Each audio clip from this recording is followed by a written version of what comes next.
ስውሯ ገዳይ ደራሲ አጋታ ክርስቲ ተራኪ ተስፋጽዮን ዳንኤል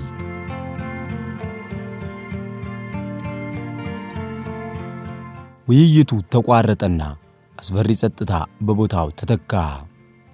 ካፍታ በኋላ የጡረተኛው ዳኛ ቀሰስተኛ ንግግር መሰማት ጀመረ። ምርመራችንን እንቀጥላለን። ከዚያ በፊት ግን እንደሁላችሁም የኔን አመጣጥ አስረዳለሁ በማለት ከኪሳቸው ደብዳቤ አውጥተው ጠረጴዛው ላይ ወረወሩትና ንግግራቸውን ቀጠሉ። ለእኔ ደረሰኝ የግብዣ ደብዳቤ ላይ የቀድሞ ወዳጄ ወይዘሮ ኮንስታንስ ከሚል ግንተን ስም ተጠቅሷል። ለመጨረሻ ጊዜ ያገኘኋት ከዓመታት በፊት ወደ ምስራቅ ከመሄዷ በፊት ነበር። ጋባዣችን ስለ ሁላችንም የጠለቀ መረጃ እንዳለው ነው። ለምሳሌ በእኔና በወይዘሮ ኮንስታንስ መካከል ያለውን ወዳጅነት ብቻ ሳይሆን የደብዳቤ አጻጻፏንም ያውቃል። የዶክተር አርምስትሮንግ የቀድሞ ወዳጆች በአሁኑ ሰዓት የት እንዳሉ፣ የማሪስተንን ቅጽል ስምና ጓደኞች፣ ወይዘሮ ኤሚሊ ከ2 ዓመታት በፊት በእረፍት ላይ የተዋወቃቸውን ሰዎች እንዲሁም የጀነራል ካርተርን የቀድሞ ባልደረባዎች ጠንቅቆ የሚያውቅ ሰው ነው ወደዚህ የጠራን። ስለሚያውቀንም ይመስለኛል በልባው ሙሉነት የወነጀለን። የዳኛውን ገለጻ ተከትሎ ጀነራል ማርክተር ይህ በፍጹም የሐሰት ውንጀላ ነው በማለት አንባረቀ። እብደት ነው በማለት ቬራ ተከተለች። ፍጹም ሐሰተኛ፣ አንዳችንም ወንጀለኞች አይደለንም በማለት ሮጀርስ ሲናገር ማሪስተን ከአፉ ተቀብሎ ምን አይነት የሞኝ ጨዋታ እንደሆነ አልገባኝም አለ። ጡረተኛው ዳኛ ዋርግሬቭ እጃቸውን ከፍ አድርገው የቤቱን ውካታ አስቆሙ። በመቀጠልም ቃላት በመምረጥ በጥንቃቄ ንግግራቸውን ቀጠሉ። ሁላችንም እንደሰማነው የማይታወቀው ጓደኛችን ለኤድዋርድ ሲጎን ሞት ተጠያቂ አድርጎኛል። ኤድዋርድን የማውቀው በአንዲት ሴት ሞት ተከሶ ሰኔ 1930 ፍርድ ቤት በቀረበበት ወቅት ነበር። ወጣቱ ክሱን ለማስተባበል የተቻለውን ያህል መሞከሩን አስታውሳለሁ። ነገር ግን በወቅቱ የቀረቡት ማስረጃዎች በቂ ስለነበሩ የማያሻማ የዳኝነት ውሳኔን አስተላለፍኩኝ። በሞት እንዲቀጣ ፈረድኩበት። ያቀረበውም ይግባኝ በቂ ባለመሆኑ የፍርድ ውሳኔው ጸንቶ በሞት ተቀጥቷል። በወቅቱ ያስተላለፍኩት ውሳኔ ትክክለኛ እንደነበር ለሁላችሁም ላረጋግጥላችሁ እወዳለሁ። ዶክተር አርምስትሮንግ ዳኛው ስለሚያወሩት ነገር ግልጽ ሆነለት። ከዓመታት በፊት ስለነበረው የኤድዋርድ ሴተን ክስ መስማት የቻለው ከተከሳሹ ጠበቃ ማቲዩስ ነበረ። በወቅቱ ጠበቃው ደንበኛውን ነፃ እንደሚያወጣው እርግጠኛነቱን ለዶክተር አርምስትሮንግ ገልጾለት ነበረ። ያልጠበቀው ፍርድ ከተበየነ በኋላ ሲያገኘው ግን ዳኛ ዋርግሬቭ በተከሳሹ ላይ የጸና አቋም እንዲያዘበት ምናልባትም የግል ጸብ ሳይኖራቸው እንዳልቀረ የነበረውን ግምት ነግሮት ነበረ። ለመሆኑ ኤድዋርድ ሌተንን በግል ያውቁት ነበር በማለት ዶክተሩ በድንገት ጠየቃቸው። ዳኛ ዋርግሬቭ በሚስጥራዊ አይኖቻቸው አርምስትሮንግን ገርመም አድርገው እንደማያውቁት መለሱለት። አርምስትሮንግም ለራሱ ብቻ በሚሰማ ድምፅ ይህ ሰው ይዋሽ እንደሆነ አውቃለሁ አለ። በቀጣይ ቬራ ክሌርትሮን በሚርገበገብ ድምፅ መናገር ጀመረች። የእኔን ክስ በተመለከተ የሰማችሁት ፍጹም የተሳሳተ ነው። የሟቿ ሕፃን ሴሪል ኢሚልተን የቤት ውስጥ አስጠኝ በነበርኩበት ወቅት ልጁ እንዳይዋኝ ተነግሮኝ ነበር። በሐሳብ ውስጥ ሆኜ ወደ ውሃው መሃል መድረሱን ሳላይ ነበር አሰቃቂው አደጋ የተከሰተው። በተቻለኝ ፍጥነት ልደርስበት ብሞክርም አልቻልኩም። ፍርድ ቤቱም በወቅቱ በነፃ ነበር ያሰናበተኝ። የልጁ እናትም ብትሆን ጥፋተኛ አላደረገችኝም። ለመሆኑ የሰው ለምን በሐሰት ከሰሰኝ? ይሄ ፍጹም የተሳሳተ ነው። ጀነራል ማካርተር ትከሻዋን ቸብ አድርጎ ትክክል ነሽ፣ ከሳሻችን ሐሰተኛ ብቻ ሳይሆን እብድም ጭምር ነው በማለት አጽናንቷት ከተቀመጠበት ተነስቶ መናገር ቀጠለ። ይህንን ለመሰለ ሐሰት ውንጀላ መልስ መስጠት በራሱ ክብር ያሳጣል። ነገር ግን ስለተከሰስኩበት ወጣት መናገር እፈልጋለሁ። ሟች አርተር ሪችሞንድ በእኔ ትእዛዝ ስር የነበረ ወጣት መኮንን ሲሆን ቅኝት እንዲወጣ ያዘዝኩትም እኔው ነበርኩ። በማንኛውም ጦርነት ላይ እንደሚያጋጥመው ሁሉ ወጣቱን በወቅቱ ተገድሏል። የአሟሟቱን ተፈጥሯዊነት በተመለከተ በመወዳት ሚስቴ እምላለሁ እጄ የለበትም በማለት ጄኔራሉ ጺሙን እየፈተለ ተቀመጠ። ሎምባርድ መናገር ሲጀምር አይኖቹ በፍጥነት ነው የሚዘዋወሩት። የጎሳ አባላቱን በተመለከተ የሰማችሁት ታሪክ እውነተኛ ነው። በግዳጅ ላይ ሳለን በስሬ የነበሩት ጓዶች በረሃብ ሊያልቁ እንደሚችሉ ስለተሰማኝ የነበረውን ስንቃስ ይዤ የጎሳ አባላቱን በመተው የራሴን ጓዶች አተርፌያለሁ። ጄኔራል ማካርተር ቆጣ ብሎ በረሃብ እንዲያልቁ ጥላቸው ሄድክ በማለት ጠየቀው። ራስን የማዳን ጉዳይ ነው። ማንም ሰው ቅድሚያ የሚሰጠው ለራሱ ነው። በዚያ ላይ ደግሞ የአፍሪካ ጎሳ አባላት ሞት ከአውሮፓውያኑ እኩል ሊታይ አይገባም በማለት በትዕቢት የተሞላ ማስተባበያ ሰጠ። ቬራ በቁጣ ከወንበሯ ተነስታ እና ለሞት ጥላቸው ሄድክ በማለት አፈጠጠችበት። በትክክል በማለት መልሶ አፈጠጠባት። አንቶኒ ማሪስተን ነበር ቅድሚያ ያስረዳው። ጆንና ሉሲ ኮምብስ ማለት ካምብሪጅ አቅራቢያ በመኪና ገጭቼ የገደልኳቸው ሕፃናት ናቸው።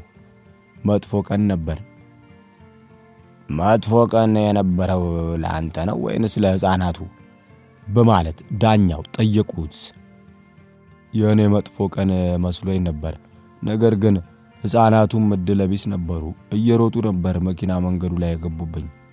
ለ1 ዓመት መንጃ ፍቃድ ታግዶብኝ ነበር በማለት መለሰ። ዶክተር አርምስትሮንግ ዝግ ባለ ድምፅ እንዳንተ ያሉ አሽከርካሪዎች ከሩጫ በቀር ሌላ ሐሳብ የላቸውም። የማህበረሰባችን ጠንቆች ናቸው አለው። የእንግሊዝ መንገዶች በጣም ጠባብ ናቸው ዶክተር። ለመሮጥ ባናስብም አይቻልም። በፍጥነት መንገድ መልቀቅ ይኖርብናል በማለት ለሕፃናቱ ሞት የመንገዶቹን ጠባብነት ተጠያቂ በማድረግ የጨለጠውን መጠጥ ሊሞላ ወደ መደርደሪያው አመራ። ብርጭቆን ሞልቶ እየተመለሰ ለማንኛውም የልጆቹ ሞት አደጋ እንጂ የኔ ጥፋት አልነበረም አለ። የቤቱ አገልጋይ የነበረው ሮጀርስ በላብ የራሱ ጣቶቹን እያፍተለተለ ለመናገር ፈቃድ ጠየቀ። የደረቁ ከናፍሮቹን በምላሱ አርጥቦ መናገር ጀመረ። እኔና ባለቤቴ ቀጣሪያችን የነበረችውን እመቤት ብራዲ እንደገደልን ተደርጎ የተነገረው ሐሰት ነው። ቀጣሪያችን በከፍተኛ ሕመም ስትሰቃይ የነበረ ሲሆን እኛም እስከ መጨረሻው ዕለት በታማኝነት ተንከባክበናታል። በሞተችበት ዕለት ከፍተኛ ንፋስ ተነስቶ ስለነበር ስልክ ተቋርጦ ነበር። በድንገት ሲበስባት ዶክተር ለመጥራት በእግሬ ነበር የሄድኩት። ነገር ግን ዘግይተን ነበር። ታማኝ አገልጋይነታችንን ማንም ሊመሰክር ይችላል። ማንም በግድያው አልጠረጠረንም ነበር። የደረቁትን የሮጀርስ ከናፍር እና የሚንቀጠቀጡ እጆች የተመለከተው ሎምባርድ ሮጀርስ በድንጋጤ የሴኔተሪውን የጣለበትን ሁኔታ አስታወሰ። ነገር ግን ምንም ቃል ሳይተነፍስ በአግራሞት አየው።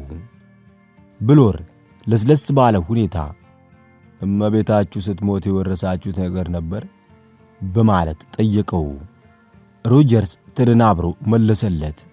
አዎን፣ ለመልካም አገልጋይነታችንና ታማኝነታችን ስትል እመቤት ብራዲ ውርስ አስተላልፋልናለች በማለት መለሰ።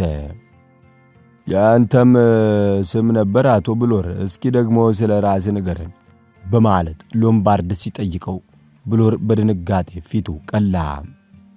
ለ1 ወር ባንክ ዘርፎ የታሰረ ወንጀለኛ ነበር በማለት ብሎር የቀረበበት የግድያ ክስን ማስተባበል ጀመረ። አስታውሳለሁ፣ በወቅቱ የ1 ወርን ክስ የያዘው ፖሊስ አንተ ነበርክ አይደል በማለት ዳኛ ዋርግሬቭ ጠየቁት። አሁን ዕድሜ ልክ ተፈርዶበት በእስር ላይ ሳለ ነበር ከ1 ዓመት በኋላ የሞተው በማለት ዳኛው በጥያቄ አስተያየት ተመለከቱት። ጋጠወጥ ሰው ነበር፣ ለማምለጥ ሲሞክር ነበር የገደልኩት በማለት ብሎር መለሰ። ከዚያስ? የማዕረግ እድገት ተሰጠኝ። በወቅቱ ያደረግኩት ነገር ግዴታዬን መወጣቴ እንጂ ወንጀል አልነበረም በማለት ብሎር ሲመልስ ሎምባርድ ከጣሪያ በላይ ሳቀ። ሁላችንም ሰው የገደልነው ግዴታችንን ስንወጣ ነበር። እሺ ዶክተር ያንተን ደግሞ ንገረኝ በማለት ሎምባርድ ወደ ዶክተር አርምስትሮንግ ዞሮ የሕክምና ግዳጅ ላይ ሳለ ነበር የተሳሳትከው በማለት ፈገግ እንዳለ ጠየቀው። ዶክተር አርምስትሮንግ ፍጹም ተረጋግቶ ነበር የመለሰላቸው። ስለ ሟች የማውቀው ነገር የለም፣ ስሙንም አላስታውሰውም። ጊዜው በጣም የቆየ በመሆኑ ምናልባትም ከታካሚዎች አንዷ ልትሆን ትችላለች። ብዙ ሰዎች ኦፕራሲዮን ተደርጎላቸው ካልተረፉ ሐኪሙ ነው የሚወነጀለው። በጣም የሚገርም እኮ ነው። ዶክተሩ በሐሳቡ ወደ ኋላ ተመለሰ። ከዓመታት በፊት በስካር ውስጥ ሆኖ ኦፕራሲዮን ያደረጋትን ሴት አስታወሳት። ሕክምናው ቀላል የነበረ ሲሆን በመስከሩ የተነሳ ነበረ የገደላት። በወቅቱ የሟች እህት ብትጠራጠርም ስለ ጉዳዩ አልተነፈሰችም ነበረ። ከዓመታት በኋላ የተረሳው ነገር መነሳቱን ሲያስብ ውስጡ በቅዝቃዜ ተሞላ።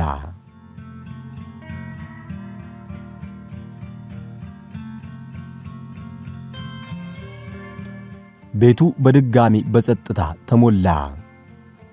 የሁሉም ተሳታፊዎች አይን የነበረው ወይዘሮ ኤሚሊ ብሬንት ላይ ነበረ። ወይዘሮዋ እስኪናገሩ እየተጠበቁ እንደሆነ የገባቸው ከ2 ደቂቃ በኋላ ነበረ። የምናገረው ነገር ያለ መስሏችሁ እየጠበቃችሁ ነው በማለት ተገርመው ጠየቁ።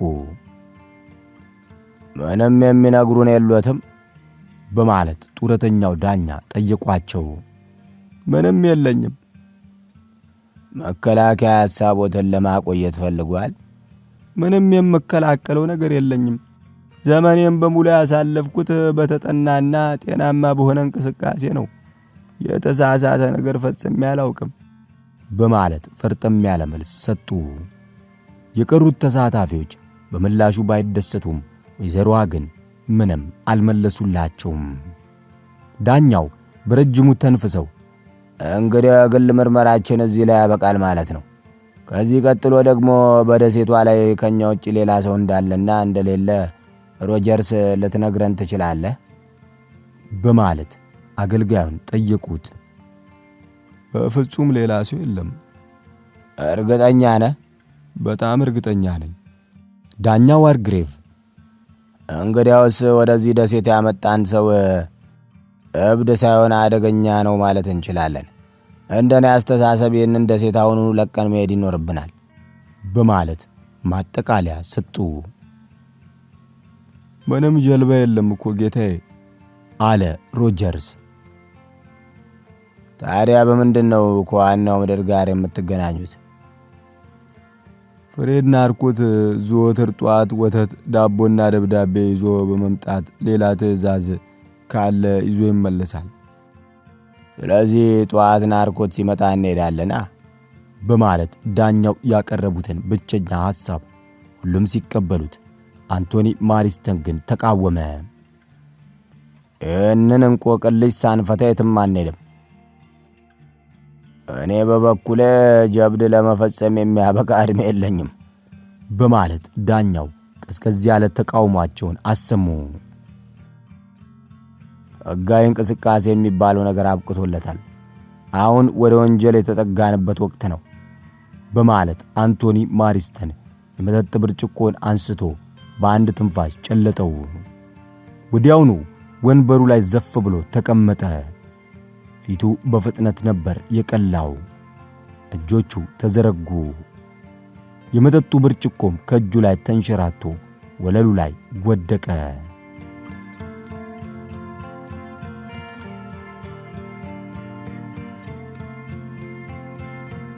ፈጽሞ ያልጠበቁት ነገር ነበረ የተከሰተው። አንቶኒ ማሪስተን ተዝለፍልፎ ሲወድቅ በፍጥነት የደረሰበት ዶክተር አርምስትሮንግ ነበረ። የቀሩት በያሉበት ደንዝዘው ነበር የተመለከቱት። ዶክተር አርምስትሮንግ ቀና ብሎ እየተመለከታቸው ሞቷል የፈጣሪ ያለ አለ። ማናቸውም ሊያምኑ አልቻሉም ነበረ። ከሰዓታት በፊት በሙሉ ጤንነት ላይ የነበሩ እና አማልክት የመሰላቸው ወጣት በድንገት መሞቱን መቀበል አልቻሉም ነበረ። ዶክተር አርምስትሮንግ በድጋሚ አጎንብሶ የማሪስተንን የገረጣ ፊት ተመለከተ። ወደ ጎን የተጣመመው የታችኛው ከንፈሩ ሰማያዊ ሆኗል። ወዲያውኑ ነበር ማሪስተን ሲጠጣበት የነበረውን ብርጭቆ በማንሳት ዶክተሩ ያሸተተው። ጄኔራል ማካርተር እንዴት በዚህ ፍጥነት ሊሞት ይችላል? ምን ማለትህ ነው? በማለት በድንጋጤ ጠየቀው። መተንፈስ አቅቶት ነው የሞተው በማለት ዶክተር አርምስትሮንግ በጣቱ ጫፍ የብርጭቆ ወለል ላይ ዳብሶ በቀስታ በምላሱ ጫፍ ቀመሰው። ወዲያውኑ ፊቱ ተቀያየረ። ማሪስተን ተፈጥሯዊ ሞት አይደለም የሞተው አለ። ቬራ በቀዘቀዘ ድምፅ መጠጡ ውስጥ ምን ነበረበት በማለት ጠየቀች። ዶክተሩ ግራ ተጋብቶ በትክክል ምን እንደሆነ ለመናገር ይከብዳል፣ ምናልባት ፖታሲየም ሲያናይድ ሊሆን ይችላል በማለት ማሪስተን የተመረዘውን ቅመም ገመተ።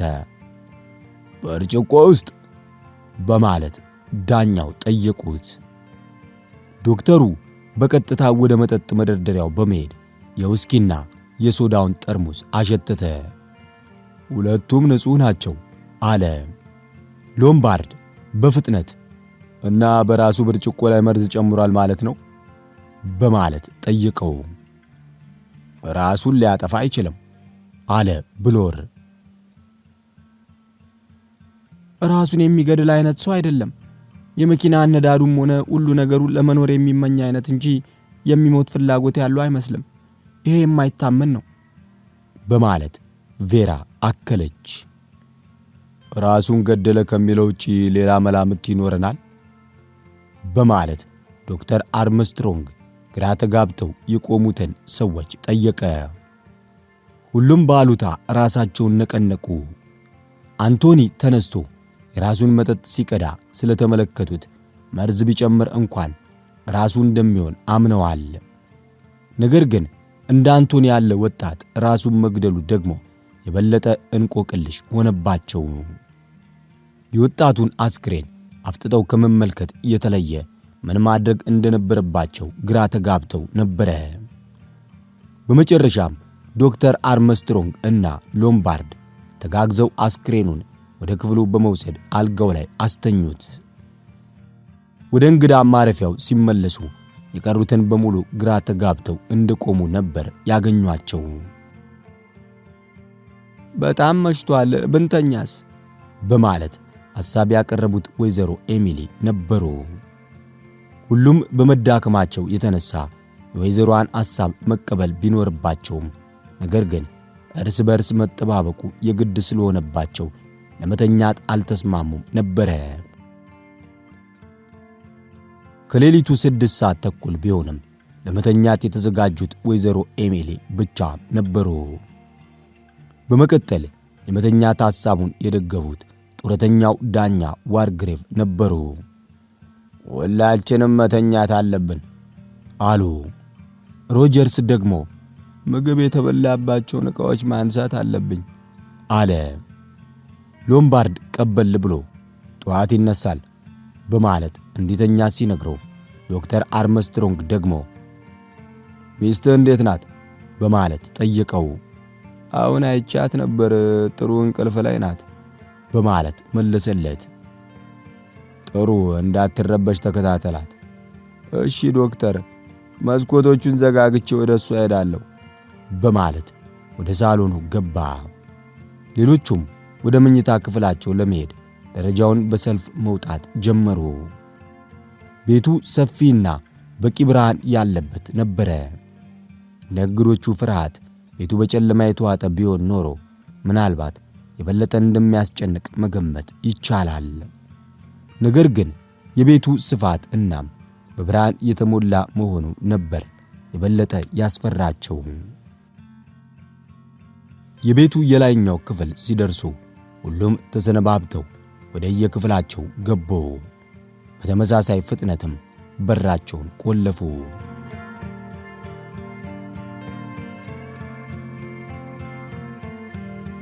ዳኛው ዋርግሬቭ ልብሶቻቸውን አውላልቀው ወንበር ላይ በማስቀመጥ ለመኝታ ዝግጅት ማድረግ የጀመሩት እንደገቡ ነበረ።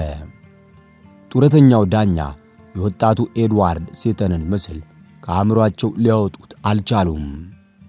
የነቁ ዓይኖቹ፣ ብሩህ ፈገግታውና በራስ መተማመኑ የማንንም ዳኛ ቀልብ የሚስብ እንደነበረ ታወሳቸው።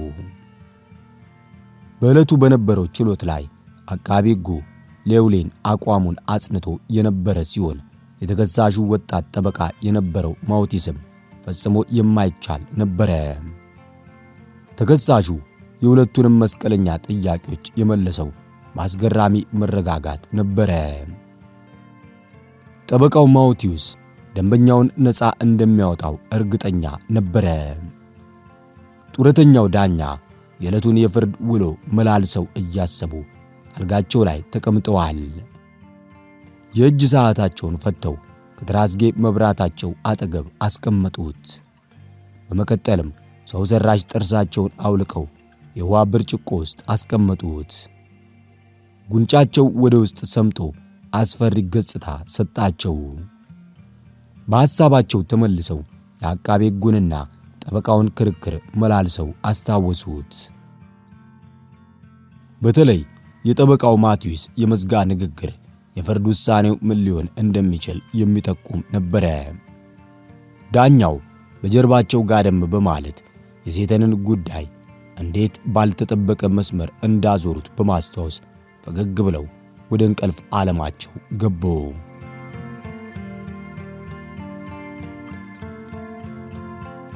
ምድር ቤት በሚገኘው የእንግዶች ማረፊያ ክፍል ውስጥ አስተናጋጁ ሮጀርስ ግራ ተጋብቶ ቆሟል።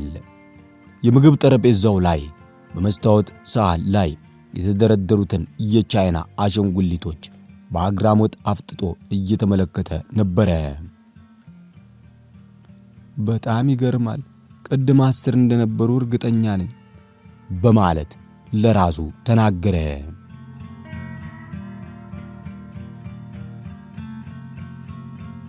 ጀነራል ማካርተር አልጋ ውስጥ ይገላበጣል። ከጨለማ ውስጥ የሚታየው የወጣቱ ወታደር አርተር ሪችሞንድ ፊት ቁልቁል እየተመለከተው መሰለው። ጀነራሉ ወጣቱን ወታደር ይወደው ነበረ። በይበልጥ ደግሞ ለሌሎች ግድ የሌላት ወጣት ሚስቱ ሌስሊ ስለወደደችው ነበረ ይወደደው። የጀነራሉን ሚስት ከወጣቱ ሪችሞንድ ጋር የበለጠ ተቀራረበች። ጀነራሉም በመጀመሪያ መቀራረባቸውን በተለየ መንገድ አልተመለከተውም ነበረ።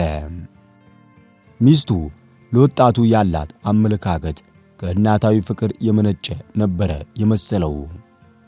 ጀነራሉ ልብ ያላለው ግን ሪችሞንድ የ28 ዓመት ወጣት ሲሆን ሚስቱ ሌስሊ ደግሞ 29 ዓመቷ እንደነበረ ነው። ሪችሞንድ የጀነራሉ ሚስት አፈቀራት። የልብ ቅርጽ ያለው ፊቷ፣ የማያርፉ ሰማያዊ አይኖቿ እንዲሁም ወርቃማ ጸጉሯ በፍቅር አንበረከኩት።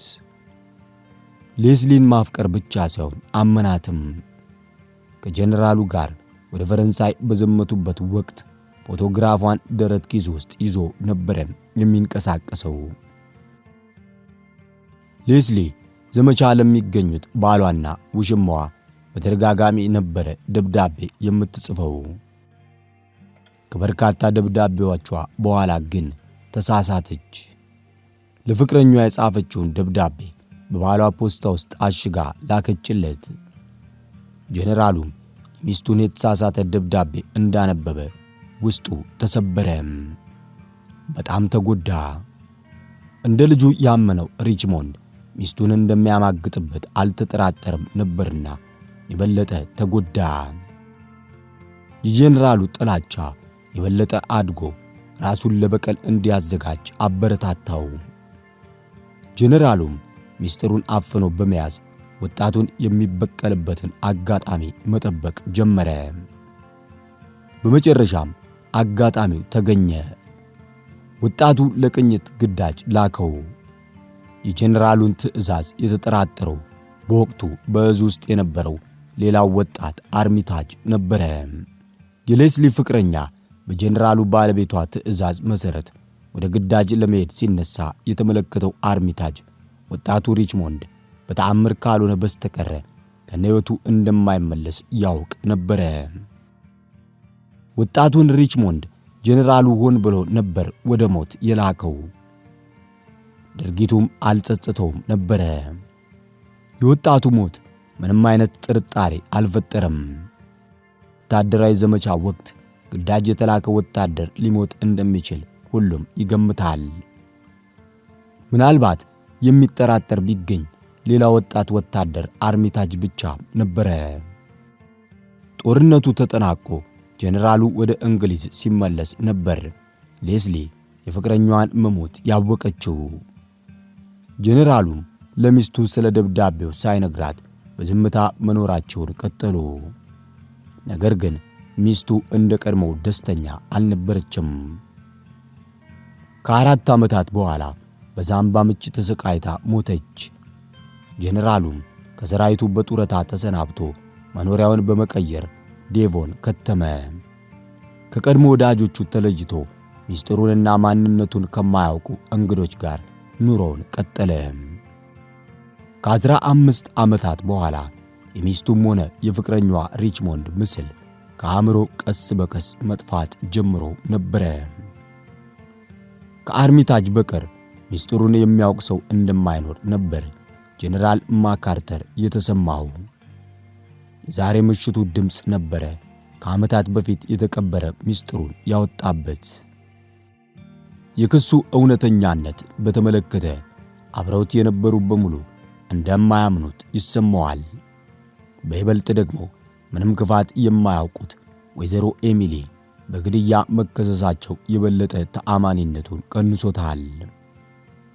የክሱን ተአማኒነት በአንድ በኩል በመተው ደሴቷን በመልቀቅ ወደ ቤቱ ተመልሶ ብቸኛ ሕይወቱን እንደማይቀጥል ተሰማው።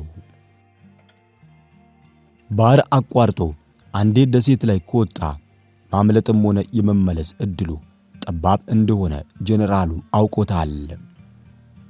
ከምንም በላይ ደግሞ ከደሴቷ አምልጦ መመለስ እንደማይፈልግ ተሰማው።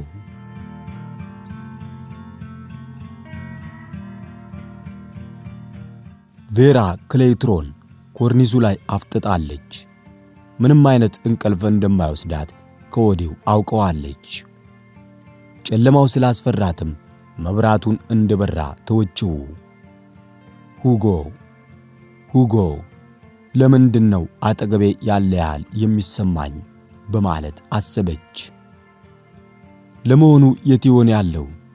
ፈጽሞ ያለበትን አታውቅም፣ ማወቅም አትፈልግም። ከሕይወቷ ወጥቶላታል። ሁጎን ላለማስታወስ ከራሷ ጋር ታገለች። ነገር ግን ወዲያውኑ ሌላ ምስሎች ተመላለሱባት። ኮርኔል ጥቁር አለት፣ ወርቃማ የባህር ዳር አሸዋ፣ ወይዘሮ ሃሚልተን እንዲሁም ሕፃኑ ላይሬል እጇን ሲጎትታት፣ ወደ ውጪ ነው መዋኘት የምፈልገው ቬራ፣ ወደ ውጪ፣ ወደ ድንጋዩ መዋኘት እፈልጋለሁ። ሕፃኑ ሳይሬል ቀና ብሎ ሁጎን ተመለከተው። ሁጎ ደግሞ ቬራን እያየ ነበረ። ሳይሬልን ካስተኛት በኋላ ዘወትር ምሽት ሁጎ ወደ ክፍሏ በመምጣት ሸርሸር መውጣት ትፈልጋለሽ በማለት ይጠይቃታል። በለስላሳው የባህር ዳርቻ አሸዋ ላይ የአትላንቲክ ውቅያኖስን ሞቃት አየር እየሳቡም በጨረቃ ይንሸራሸሩ ነበረ። አፈቅርሻለሁ፣ እንደማፈቅርሽ ታውቂያለሽ አይደል? የምታውቅ ይመስላታል። እንድታገቢኝ አልጠይቅሽም። ቤሳቢስቲን የሌለኝ ድሃ ነኝ። ለ3 ወራት ያህል ብቻ ሀብታም የመሆን ህልም ነበረኝ። ሳይሪል የተወለደው ሞሪስ ከሞተች ከ3 ወራት በኋላ ነበር። እሱ ሴት ልጅ ቢሆን ኖሮ ልጁ ሴት ቢሆንለት ኖሮ በእርግጥም ሁጎ ብዙ ነገር ማድረግ ይችል ነበረ። ነገር ግን ወንድ ሆኖ መወለዱ ተስፋ አስቆራጭ ነበር የሆነበት። ልቀይር የምችለው አይደለም፣ እድሌ ነው። ሳይሪል ጥሩ ልጅ ነው፣ እያደር ደግሞ ወደድኩት አላት። በእርግጥም ሳይሪል ጠንካራ አልነበረም። የሚያድግ አይነት ልጅ አለመሆኑን መገመት ቀላል ነበረ። ቬራ፣ ወደ ዳር መውጣት እፈልጋለሁ፣ ወደ ድንጋዩ ልዋኝ። የሕፃኑ ተደጋጋሚ ጥያቄ አድካሚ ነበረ። ወደ ድንጋዩ አትዋኝም፣ ጥልቅ ነው በማለት ከለከለችው። ግን እኮ ቬራ። የሳይሪል ምስል እየተመላለሰ እንቅልፍ ነሳት። ከአልጓ ተነስታ አስፕሪን ለመዋጥ ወደ መደርደሪያው አመራች። የእንቅልፍ ኪኒን ቢኖር በርከታ አድርጋ እንደምትውጥ አሰበችና ወዲያውኑ የወጣቱ ማሪስተን አስክሬን ፊቷ ላይ ድቅን ሲል ቀፈፋት። አስፕሪኑን ውጣ ከመተኛቷ በፊት ግድግዳው ላይ የተሰቀለውን የሕፃናት የተረት ግጥም ቆማ ማንበብ ጀመረች። 10 የህንድ ልጆች ለራት ተጠሩ። አንዱ ታፍኖ ሲሞት 9 ቀሩ። መሞት የሚባል ነገር አስፈራት። እንደ ማሪስተን ያለ ወጣት መሞት እንደማይገባው ስታስብ ደግሞ የበለጠ ፈራች። መሞት አትፈልግም። ሞት ለእርሷ ሳይሆን ለሌሎቹ ብቻ እንደሆነ አሰበች።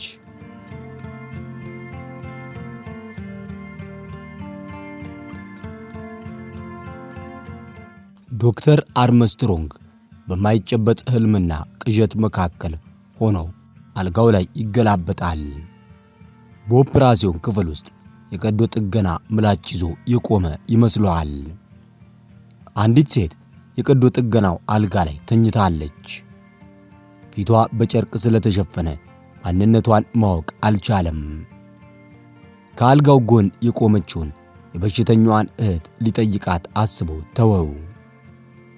የቀዶ ጥገና ክፍሉ ከፍተኛ ሙቀት ስለነበረው ፊቱ በላብ ተሸፍኖ ነበረ።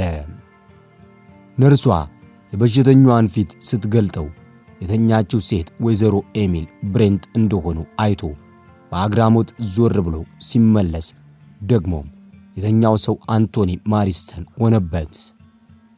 በአስፈሪው ቅዠት ውስጥ ሆኖ አልጋው ላይ ሲገላበጥ ቆየ። ዶክተር በማለት የሆነ ሰው ቀሰቀሰው። ከአልጋው ላይ ተስፈንጥሮ በመነሳት ዙሪያውን ቃኘ። አገልጋዩ ሮጀርስ ነበረ ከአስጨናቂው ቅዠት የገላገለው። አይኖቹን ጠራርጎ በደንብ አየው። ምን ሆነሃል? ዶክተር፣ ሚስቴ ከእንቅልፏ አልነቃችም በማለት ሮጀርስ እየተንቀጠቀጠ ነገረው። ዶክተር አርምስትሮንግ በፍጥነት የሌሊት ልብሱን ደርቦ ወደ ሮጀርስ መኝታ ክፍል ሮጠ። ሚስትየዋ አልጋው ላይ ቀጥ ብላ ተኝታለች። በሰላማዊ እንቅልፍ ውስጥ ያለች ሕፃን ነበር የምትመስለው። ዶክተር አርምስትሮንግ አንገቷን ጫን ብሎ ተመለከተ። ምንም ትንፋሽ የላትም። አጠገቡ የቆመውን ሮጀርስ በጎን ተመለከተው። ሮጀርስ እየተንቀጠቀጠ ምንድነው ዶክተር በማለት በፍርሃት ጠየቀው። ዘግይተናል ሮጀርስ። አርፋለች። ልቧ ጤነኛ ነበር? ምን ሆኖ ነው? ባልየው እየተንተባተበ ጠየቀው። ዶክተሩም ካፍታ በኋላ በደህናው ቀን ያተነፋፈስ ችግር ነበረባት በማለት መልሶ ጠየቀው። የመገጣጠሚያ ህመም እንጂ ሌላ በሽታ አታውቅም። ሐኪም ጋር ወስደሃት ታውቃለህ? በፍጹም። የእንቅልፍ ችግርስ? አንዳንዴ እንቅልፍ እምቢ ይላት ነበር። የእንቅልፍ ኪኒን ወስዳ ታውቃለች? እኔ እስከማውቀው ድረስ ወስዳ አታውቅም።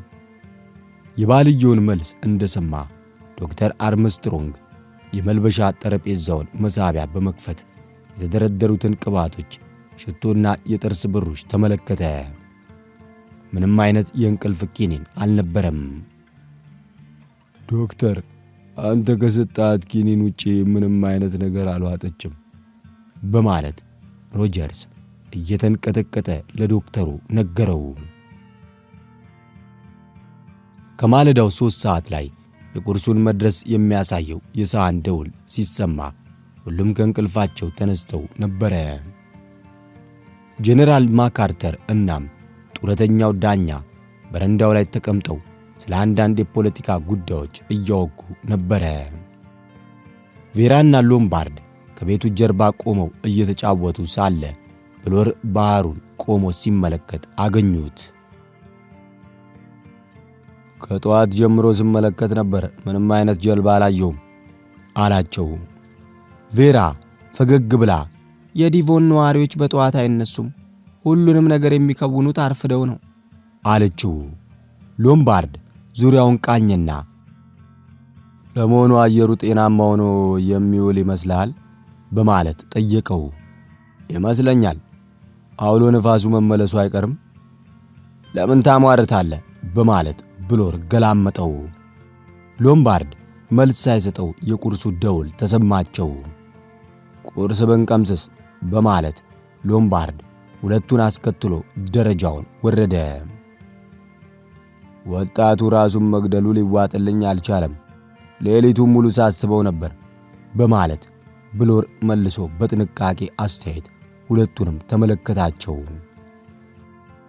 ሌላ መላምት ታገኘ ታዲያ በማለት ሎምባርድ ጠየቀው። የተወሰነ መረጃ ያስፈልገኛል፣ እስከዚያው ግን ራሱን ገደለ በሚለው መቀጠሉን መርጣለሁ ሲል መለሰለት። የእንግዳ ማረፊያው በር አጠገብ ሲደርሱ ከወይዘሮ ኤሚሊ ጋር ተገጣጠሙ። ወይዘሮዋም ከሰላምታቸው አስቀድመው ነበረ ጀልባው መጥቷል ሲሉ የጠየቋቸው። ገና አልመጣም በማለት ቬራ መለሰችላቸው። የምግብ ጠረጴዛው ላይ ትኩስ የእንቁላል ጥብስ፣ አይብ፣ ሻይና ቡና ቀርበዋል። ሮጀርስ የእንግዶቹን ቦታ መያዝ ተመልክቶ በሩን ከኋላው ዘግቶ ሄደም። ይህ ሰው የታመመ ይመስላል አይሉ ወይዘሮ ኤሚሊ። ብቻውን ነው ቁርስ ያዘጋጀልን፣ የጎደለ ነገር ካለ እንዳታዝኑበት በማለት ዶክተር አርምስትሮንግ መለሰላቸው። ሚስቱ እንዴት አደረች? አሁን እንቁላሉ ሳይቀዘቅዝ እንብላ፣ ከቁርስ በኋላ የምንነጋገርበት ጉዳይ አለኝ በማለት ዶክተር አርምስትሮንግ ፍንጭ ሰጣቸው። እነርሱም ቁርስ መብላታቸውን ቀጠሉ። በቁርሱ ላይ አንዳቸውም ስለ ምሽቱ አስደንጋጭ ክስተት ለማውራት አልፈለጉም ወይንም አልደፈሩም ነበረ። ስለ ፖለቲካ፣ ፋሽን፣ ስፖርትና ከበርቴ እንግሊዛውያን እያወሩ ቁርሳቸውን ተመግበው አበቁ። ገበታው ከፍ እንዳለ ነበር ዶክተሩ መናገር የጀመረው። ቁርስ እስኪበላ ያቆየሁት አንድ መጥፎ ዜና አለ። ወይዘሮ ሮጀርስ በእንቅልፍ ላይ ሳለች ሞታለች። ቬራ አፏን ይዛ በአንድ ምሽት 2 ሞት በማለት ጮኸች።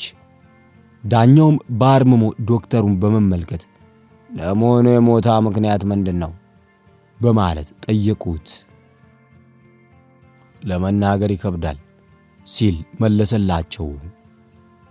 መቼም ምርመራ ሳታደርግ አልቀረህም። ልክ ነው፣ ነገር ግን ማረጋገጫ ለመስጠት የሴትዮዋን የጤና ሁኔታ ማወቅ ይኖርብኛል።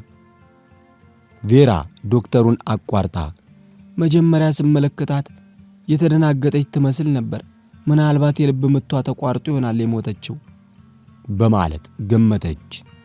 ዶክተሩም የልብ ምቷ ተቋርጦ እንደሞተችማ እናውቃለን፣ ጥያቄው የልብ ምቷን ምን አቋረጠው የሚለው ነው በማለት አሸሞረ። ልቦናዋ የሚለው አንድ ቃል በድንገት ከወይዘሮ ኤሚሊ አፍ ሲወጣ ሁሉም እርሳቸው ላይ አፈጠጡ። ምን ማለት ነው ወይዘሮ ኤሚሊ? ከባሏ ጋር ሆና አሰሪዋን እንደገደለች ሁላችሁም ሰምታችሁ የለ እንዴ? መልሰው አፈጠጡ። እናስ? እንደሚመስለኝ የቀረበባቸው ክስ ትክክለኛ ነው። በወቅቱ አቅሏ እንደሳተችም ተመልክታችኋል። ስለዚህ ሴትዮዋን የገደላት ፍራቻ ነው በማለት ወይዘሮ ኤሚሊ አስረግጠው ተናገሩ። ሊሆን ይችላል። ምናልባት ሴትዮዋ ቀድሞውንም የልብ ህመምተኛ ከነበረች በማለት ዶክተሩ ማስረዳት ሲጀምር ወይዘሮ ኤሚሊ በማልጎምጎም አቋርጡት። አንተ ምንም ልትለው ትችላለህ፣ ይህ ግን የፈጣሪ ድርጊት ነው ሲሉ ሁሉም አፈጠጡባቸው። ወይዘሮ ኤሚሊ ነገሩን በጣም አካበዱት።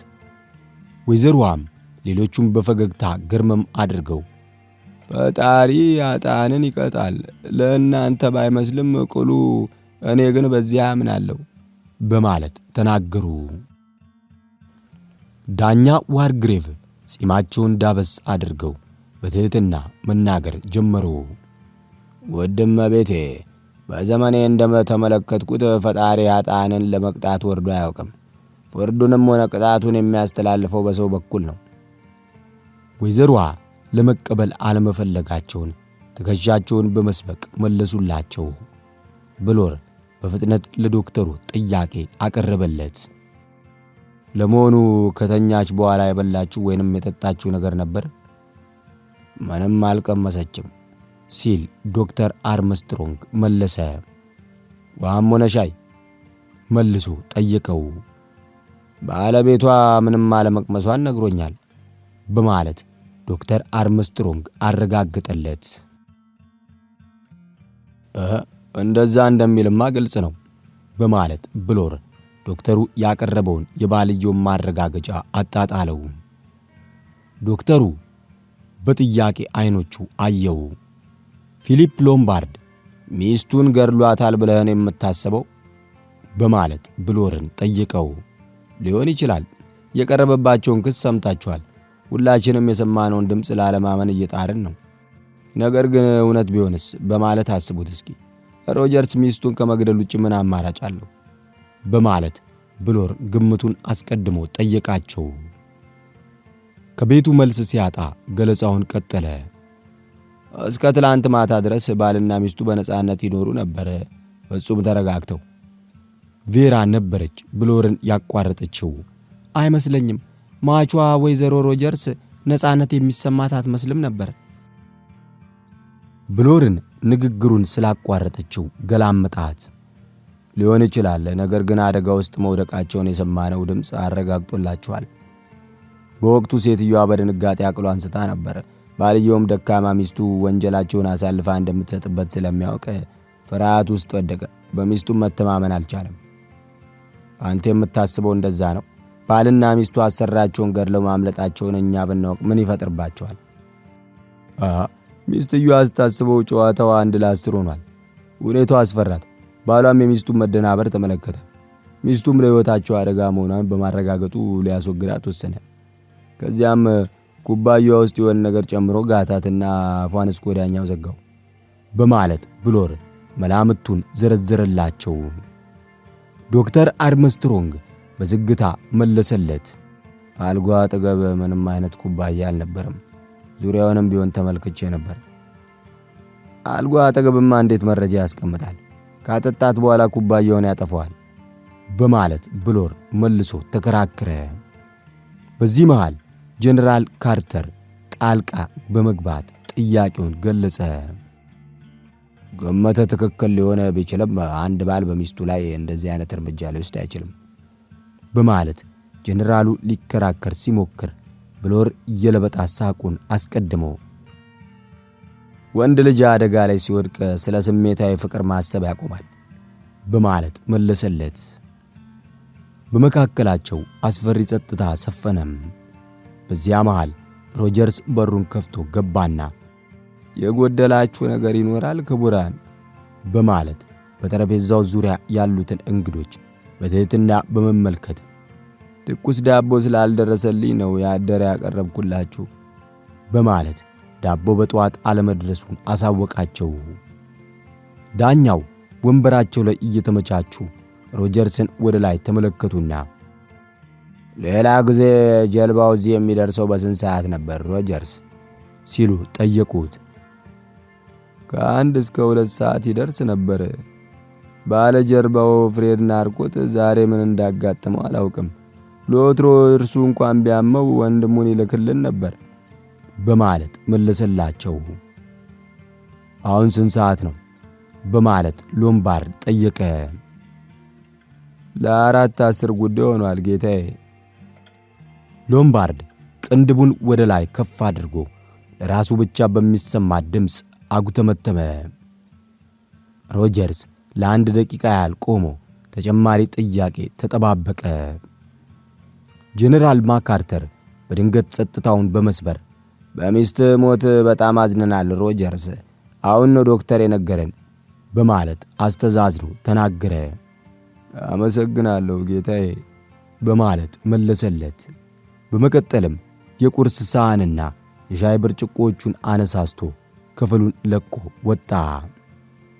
በሌሎቹ መካከልም አስፈሪው ጸጥታ ተመለሰ። ፊሊፕ ሎምባርድ ከብሎር ጋር በረንዳው ላይ ቆሞ ነበር። የጀልባው ነገር በማለት መናገር ሲጀምር ብሎር አቋርጦት ምን እያሰብክ እንደሆነ አውቃለሁ አቶ ፊሊፕ፣ እኔም እንዳንተው ሳስብ ነበር። ጀልባው ከ2 ሰዓታት በፊት መምጣት ነበረበት። ለምን አልመጣም? ታዲያ መልሱን አገኘው? በማለት ሎምባርድ መልሶ ጠየቀው። ይህ አጋጣሚ ጉዳይ አይደለም፣ የአጠቃላይ ሴራው አካል ነው በማለት መለሰለት። ስለዚህ አይመጣም ብለህ ታስባለህ? የሚል አዲስ ድምፅ ከኋላቸው ሰምተው ሁለቱም ዞሩ። አይመስልም ጀነራል? በማለት ፊቱን አኮማትሮ የቆመውን ጀነራል ብሎር ጠየቀው። ጀልባው እንደማይመጣማ አውቃለሁ። የሴራው አንድ አካል እኮ ነው። ማናችንም ከዚህ ደሴት ላይ እንዳናመልጥ የታቀደ መሆኑ ግልጽ ነው። መጨረሻችንም እዚህ ይሆናል በማለት ጀነራሉ ትንሽ ቆም አድርጎ እያቅማማ መናገሩን ቀጠለ። በተለየ ድምፅ ሰላም ነው፣ ታላቅ ግልግል፣ ማምለጥ ሳትችል መጨረሻውን መጠበቅ። አዎ ግልግል ነው። ጀነራሉ ከበረንዳው ወርዶ ወደ ባህሩ ዳርቻ ሲራመድ ቁልቁል ተመለከቱት። የጀነራሉ እግሮች እርስ በርሳቸው እየተጋጩ ሲራመድ ሲመለከቱት በእንቅልፍ ልቡ ያለ ይመስል ነበረ። መስኪን ሽማግሌ በቀላሉ የሚጠናቀቅ መስሎታል በማለት ብሎር ወደ ባህሩ ዳርቻ የተቃረበውን የጀነራል ማካርተር ምስል በሐዘኔታ ተመለከተ። እንደሱ የምታስብ አይመስለኝም በማለት ለዘብ ያለ አስተያየቱን አቀረበለት። የቀድሞ ወንጀል መርማሪ ብሎር ፈገግ ብሎ በቀላሉ እጅ የሚሰጥ ልብ የለኝም፣ አንተም ብትሆን እንደኔ ትመስለኛለህ በማለት መለሰለት። ለደቂቃም ቢሆን አረጋግተኛል፣ አመሰግናለሁ በማለት ሎምባርድ በፈገግታ አጸፋውን መለሰ። ዶክተር አርምስትሮንግ ወደ በረንዳው ወጣ። በግራ በኩል ብሎርና ሎምባርድ ወሬ ይዘዋል። በቀኝ በኩል ደግሞ ሽማግሌው ዳኛ ብቻቸውን ቆመው ተመለከተ። ወደ ሽማግሌው ለመሄድ ወስኖ ከመንቀሳቀሱ በፊት ግን አገልጋዩ ሮጀርስ እየተጣደፈ ከኋላው ጠራው። ከደቂቃዎች በፊት ጤነኛ የነበረው አስተናጋጅ ፊቱ ከብት መስሎ እየተንቀጠቀጠ ነበረ። ዶክተር አርምስትሮንግ በተመለከተው ሮጀርስ ድንጋጤ ተደናበረ። አንድ ጊዜ ላናግር ጌታዬ፣ ለብቻ እየተንቀጠቀጠ ነበር አገልጋዩ የሚናገረው። ምን ሆነሃል ሮጀርስ? ወደ ውስጥ እንግባ ዶክተር፣ ወደ ውስጥ በማለት እየተርበተበተ ዶክተሩን አስቀድሞ ወደ እልፍኙ ገባ። የምግብ ጠረጴዛው አጠገብ እንደደረሱ ዶክተሩ እየተጣደፈ ጠየቀው። ምንድነው የሆንከው? የሮጀርስ ወፋፍራም የደም ስሮች አንገቱ ላይ ተጋድመው ይታያሉ። እጆቹ ይንቀጠቀጣሉ። ለመናገር ሲሞክርም ምላሱ እየደረቀበት ምራቁን ደጋግሞ ለመዋጥ ይሞክራል። ጌታዬ፣ አንድ ግልጽ ያልሆነ ነገር አለ። ምንድነው? ለምን ተረጋግታ አትነግረኝም? በድጋሚ ምራቁን ዋጠና መናገር ጀመረ። ጌታዬ፣ እዚህ ሳለ የነበሩት አሻንጉሊቶች ትናንት ማታ 10 ነበሩ። በፈጣሪ ስም እምላለሁ 10 ነበሩ። አሁን 10 እንደነበሩ ራት እየበላን ሁላችንም አይተናል። አየ ዶክተር፣ ችግሩ ይሄ ነው። ትላንት ማታ ጠረጴዛውን ሳጸዳ የነበሩት 9 ናቸው። እኔም ብዙ ሳልገረም ነበር ያለፍኩት። አሁን ግን ተመልከት ጌታዬ፣ ቁርስ ሰዓት ላይ ልብ አላልኩም ነበር። ካላመንከኝ ራስ ተመልከት። አሁን ያሉት 8 ብቻ ናቸው። 8! ይሄ በጣም ግራ የሚያጋባ ነው። 8 ብቻ።